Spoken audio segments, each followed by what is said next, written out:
भाई पवन सिंह तो ज्योति सिंह को काफ़ी महंगा कार गिफ्ट किए हैं। जी हाँ, जिसकी लागत है पूरे 30 लाख रुपए। और ऐसे में ज्योति सिंह को आज पूरी तरह से एक्सेप्ट कर लिए हैं पवन सिंह। जैसा कि स्क्रीन पे आप सभी इस वीडियो को देख सकते हैं, जहां ज्योति सिंह पत्नी होने का संस्कार निभाती है। पवन सिंह के दोनों पैर को छू के प्रणाम करती है, तो वहीं पवन सिंह उनको गले लगा लेते हैं। गले लगा के दोनों भावुक हो जाते हैं और वहीं पवन सिंह उनको काफ़ी ज़्यादा प्यार करते नजर आते हैं।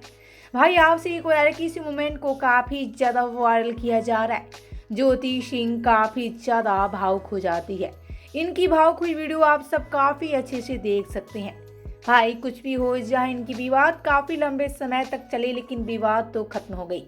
दोनों एक दूसरे के साथ में आ गए, दोनों एक दूसरे के बाहों में आ गए। भाई आपसे ये बता रहे कि पवन सिंह तो अपनी पूरी फैमिली को एक्सेप्ट कर लिया और वहीं ज्योति सिंह सबके साथ खुश रहने लगी है। जैसा कि तस्वीर में भी आप सब देख सकते हैं कि ज्योति सिंह के भाई बहन पवन सिंह के साथ में नजर आ रहे हैं, तो वहीं पवन सिंह काफ़ी ज़्यादा खुश हो गए हैं।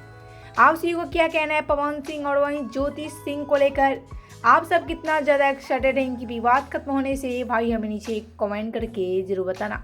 ऐसे ही भोजपुरी के अपडेट के लिए हमारे चैनल क्यूक भोजपुरी को सब्सक्राइब जरूर कर लें।